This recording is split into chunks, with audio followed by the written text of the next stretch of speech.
When I got to sickbay, Dr. Crusher came over to me and said that she had the information that I asked for. I asked where Commander Riker was. She said that he was needed in engineering. I said, okay, what do you have? She put the information on the screen. He's an Elorian, over 300 years old. He lost his family when the Borg destroyed his home planet. However, Soren and a handful of other refugees escaped on board a ship called the Lakul. That ship was later destroyed by some kind of energy ribbon. But Soren and 46 others were rescued by the Enterprise B. I said that was the mission where James Kirk was killed. That was probably one of the more famous missions. 3 Starfleet legends, Captain Scott, Commander Chekhov, and Captain James T. Kirk, were on the new Enterprise B for her shakedown cruise. During the shakedown, they answered a distress call even though they had no medical staff, a tractor beam, or torpedoes. In the end, Captain Kirk was killed saving the Enterprise, and it was now regulations that no ship could leave space dock without a full crew and all ship systems operational. I asked Dr. Crusher if she found anything else out. Well, I did check the crew manifest of the Lakul. Guess who else was on board? She hit a key and a picture of Guinan came up. I smiled a little and asked the computer to locate Guinan. Guinan is in her quarters.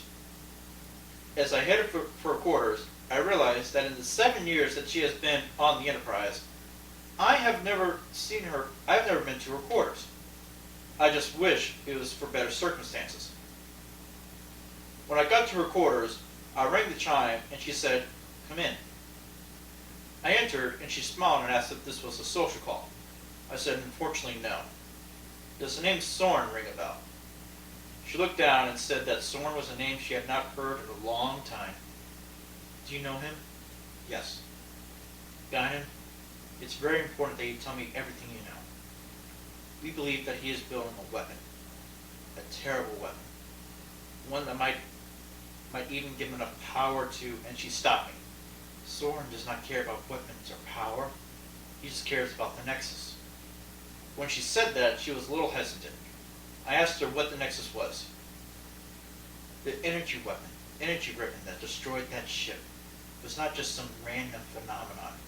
It's a doorway to a place that we call the Nexus. And it's a place I've tried very, very hard to forget." I sat down next to her. "Guinan, I understand how difficult this must be for you, but I must know what happened." She sighed and smiled a little. It was like being inside joy. Like joy was something tangible that you could wrap yourself in like a blanket. "And you were being from that," she corrected, "pulled, ripped away. None of us wanted to go, and I would give anything to go back. And once I realized that was not possible, I decided to move on." I asked about Soren. If he was still obsessed, he could be a very dangerous man.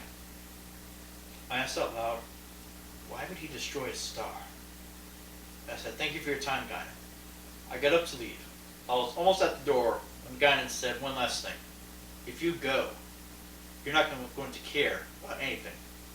Not this ship, not Soren, not me, no one. All you'll want is to stay in the Nexus."